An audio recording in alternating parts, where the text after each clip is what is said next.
The tiny Tim tomato is yet another heirloom dwarf tomato variety, which is appealing to small space or container gardeners. It is a red cherry tomato, and the plants stay pretty nice and compact, and it is considered a determinate bush type tomato.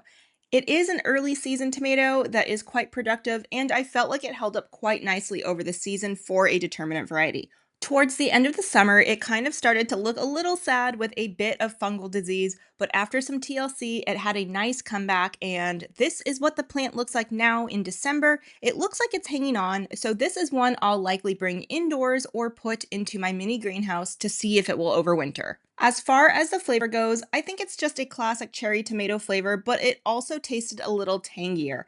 And on the Brix meter, this particular tomato that I tested had a reading of 4.5, and it was pretty ripe. So I think it's definitely not a sweet tomato, and usually I'm not a fan of tangier tomatoes, but this one wasn't too bad, and I would probably use these to throw in some pasta or something where it's getting mixed in with other flavors or ingredients. Overall, while the flavor didn't change my life, I think it would be a great variety for container gardeners because of how productive and resilient the plant was. So while I don't know if I would personally grow this variety each year, it could definitely be a good option for people who are into dwarf tomatoes or for people growing with limited space.